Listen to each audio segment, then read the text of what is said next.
this is quite a special day for us at the Trust and for all of those people that have been involved in the regional events. It's been 3 years of really hard work, so it's good to see it all being brought together. So pretty emotional, so forgive me if I have to take a pause now and again. It's also pretty strange not to be chairing. I'm usually in the chair seat, although Candy's doing a fantastic job, but it's also nice for me to be able to sit back a wee bit and just enjoy what's been presented. So normally my scripts would be quite formal because I would be drawn on key areas of policy and practice that the Life Changes Trust's learning has influenced or would influence. So today feels a bit different. And what I want to do is talk a wee bit about our experience over the last 3 years around the regional events programme, and really get the opportunity to share some of those insights that often, happen behind the scenes, which I'm sure will be helpful to others moving forward that want to do similar work and learn from our approach. So when I first joined the Trust in January 2018, I was briefed on my role. And when Anna told me about the plans for a series of regional events in 14 health board areas, I thought, okay, that's quite a lot. So yeah, let's see how we're going to do this. But we got to work and we spent the first few months scoping out what it was we wanted to achieve and the opportunities, but also some of the challenges that we might face. It was apparent that whilst there was a national dementia strategy at that time, and yes, there were some areas who had local versions, they didn't often speak to people with dementia and to unpaid carers in their communities. Wouldn't it be good to go to where people lived, where they worked, socialised and were supported, and develop priorities to inform policy and practice with them, as well as shine a light on the good work happening in local communities? And so Community in Dementia Creating Better Lives was born and the work began. We hosted a Human Rights and Dementia Conference in May 2018 to launch the Regional Events Programme, which provided a real insight for us into where things were at that time and what people were telling us needed to change. As the animation has shown earlier, we kicked off a programme of 14 regional events in the Highlands and Inverness.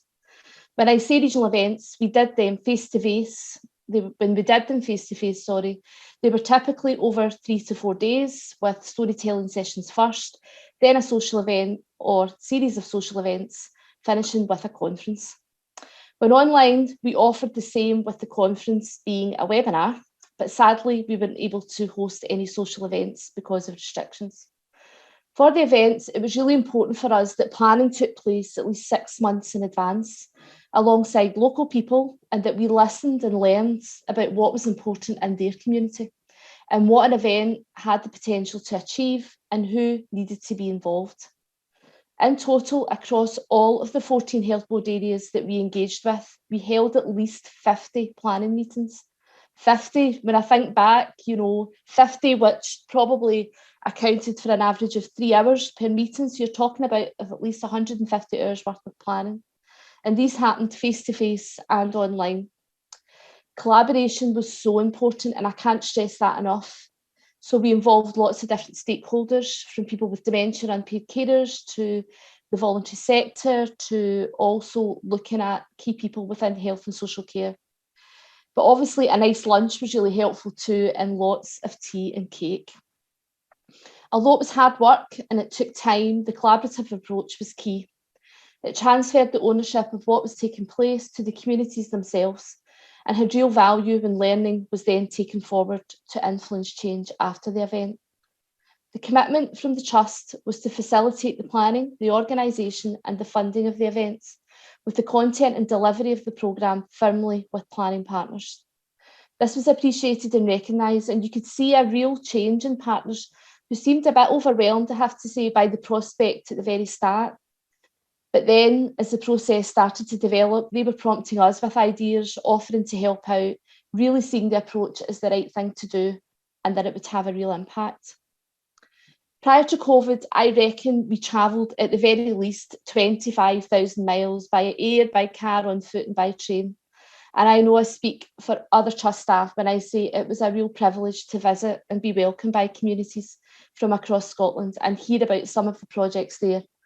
and also about the people and communities themselves, including their customs and their cultures. It was just a shame that we couldn't visit them all. So before restrictions were imposed, we visited the Highlands, Grampian, Orkney, Western Isles and Ayrshire and Arran. And then when it became apparent that face-to-face was not an option, then we adapted to online. And I think we did more than we actually thought was possible to deliver the regional events in this way. So online, we then engaged with Edinburgh and the Lothians, Fife, Tayside, Forth Valley, Lanarkshire, Borders, Dumfries and Galloway, Shetland and Greater Glasgow and Clyde. It was just a real pleasure to be able to be involved with all of those people across all of those communities. And I know that it'll stay with me for a very long time, and I'm sure many others that have been involved. A significant part of the regional events was hearing from people with lived experience about what was important and what they saw needed to change. And both Kiandi and Shona have referenced that a lot previously. We heard a lot from Shona earlier about the work undertaken to develop local priorities and then the national priorities, which we have launched today. But really, what made this happen? We were introduced to the Village Storytelling Centre by Amanda McCarran, formerly of Tide, who had come across their work and some work that she'd done previously. I'll admit it was a risk as it was unknown to us, but we were determined not to follow the traditional engagement routes. We wanted a fresh approach, and we wanted to provide a safe and supportive space for people to say what they wanted to say and not respond to pre-prepared themes or set questions. So we embarked on what has been a 3-year partnership with the Village, beginning with Sam Rowe that I mentioned earlier in the early days, and then when we went online with Shona and Dan, that some of you will know, as well as Rebecca. This has been something quite special for the Trust and has really opened our eyes to what can be achieved through storytelling. And the impact it has had on our regional work has been phenomenal. I would need another webinar really to talk about that. So as you can see, we hosted 46 storytelling sessions. Forgive me if my figures are maybe not exact, but this did take a bit of work to go back into the archives. These were face-to-face, online and by telephone, always adapting along the way to meet the needs of communities we were engaging with. From these sessions, 43 people with dementia and 84 unpaid carers took part. When we were planning the Western Isles event, we were asked by people with dementia why we were not including staff and volunteers in the sessions. So we did. And so from then on, 101 of those people took part. Another addition came when we went online, with partners asking about being able to use the approach themselves in their areas of work, contributing to the legacy of what we were doing. We looked at this, talked to the Village, and then we just did it. From then on, the Village hosted 7 training for the trainer sessions in 7 health board areas. And this involved, at the very least, 60 staff and volunteers. One of the training for the trainer sessions, I nearly didn't get that right there, was specifically designed for members of STAND who wanted to use the techniques as part of their own work locally regarding the Fife dementia strategy and their engagement with others. You can find all of the storytelling reports on our website if you want to see a wee bit more about individual areas. As I said, when we were hosting face-to-face events, part of our offer was a social event, and you did not disappoint with your ideas. We had boogie at the treetops, dance and jive with food and fun, Burns afternoon teas, and many more. All in all, we had 6 social events across 5 of the health board areas, with 396 local people joining us. It was just so good to see people from every walk of life come together and enjoy each other's company. We had wee ones running about, as well as the bigger ones, with Zimmers firmly parked at the side. I know many people comment to us about how special these occasions were, especially for people who did not socialise very much or hadn't had the opportunity. The Trust staff certainly found their dancing shoes and witnessed a real sense of community during these events. The final part of the approach was where we would take the learning from storytelling from the planning partners. It needed a platform, but one where we invited members from across the whole community, people with dementia, unpaid carers, health, social care, the voluntary sector, everyone in one room with one common goal: to make change happen and create better lives. So we did this face-to-face with conferences, and then as webinars as we are moved online. And approximately, we reckon we welcomed at the very least 1,000 people to those events. We presented lots of things, but our main focus was to provide a platform for what people told us mattered, what was important and what needed to change. So, as told by Shona earlier, we developed local priorities, and all in all, developed 67 of them, informed by local people for local people. All of the learning from the 14 regional events we have hosted, both online and in person, can be found on our website. As well as this are details of the regional small grants awarded. The regional events are already having an impact on policy and practice locally. For example, Aberdeenshire Dementia Strategy has been informed by the approach of the regional event in Grampian, as well as the local priorities, and they also commissioned the village to deliver storytelling sessions to their own staff to inform and support their engagement around dementia strategy work locally. We know some local projects have also been speaking to the village about taking on the storytelling approach in their areas, and we also know that about the real ripple effect of this approach, with people with dementia after the events being contacted or connected with pieces of work or projects, unpaid carers being contacted and connected to, and also projects reimagining their approach and looking at their practice across the board. We also know from discussions with senior members and IJBs that some of the approaches used are approaches that they will now consider in the development of their own work. One person with dementia described the event that they were part of as shattering the stereotypes about people with dementia. We have not only seen dementia strategy planning being influenced, but in some areas commissioning approaches and also work on carer strategies. Key to all of this was a genuine approach to collaboration, and I can't stress that enough. Everyone has a voice at the table with the aim of delivering on events that were meaningful to the community that they were representing, a truly community-led approach. And now I'd like to share with you an example of this from Orkney. We've done this as a timeline, and I'll thank my fantastic comms colleagues for this, to illustrate the time taken from initial investment and engagement to its impact, highlighting that this work does take time and commitment and cannot be achieved overnight. The Trust began its relationship with Orkney in 2017 when it was funded as part of the Trust Dementia Friendly Community Programme, but then began to engage locally with the regional events. We began then to engage locally with the regional events, and in November 2018, we hosted our first planning meeting for Orkney, and then delivered their event in May of 2019. It was a resounding success, with over 100 people attending the conference alone, even featuring on Radio Orkney. Storytelling was prominent, and from this 6 priorities were developed. What I haven't really touched on yet is the regional grants. Not long after the event in Inverness, sparked by a discussion at one of the Grampian planning meetings, the Trust launched its Regional Grants Small programme, reaching out to small groups and organisations to apply for between £2,000 to £15,000 of grants, with decisions taking place by local panels.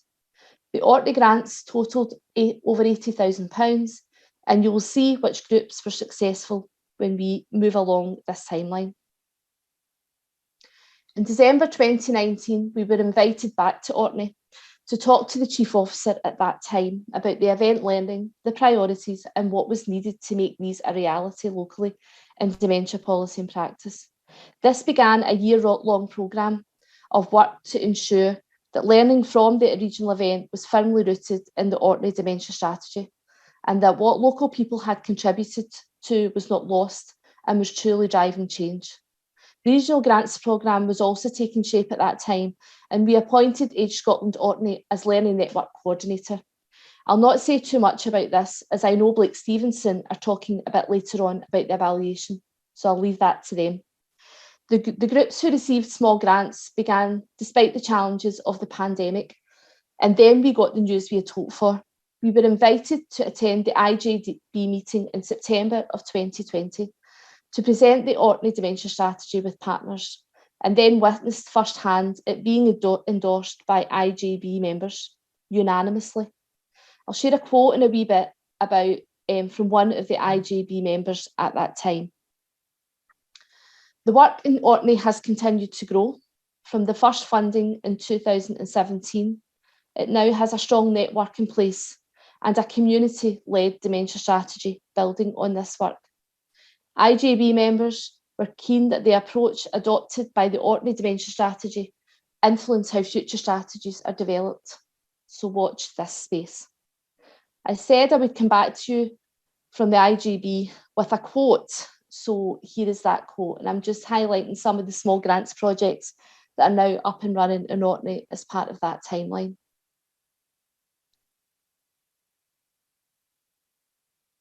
This was from Rachel King, who at the time of the endorsement of the strategy was the chair of the IJB.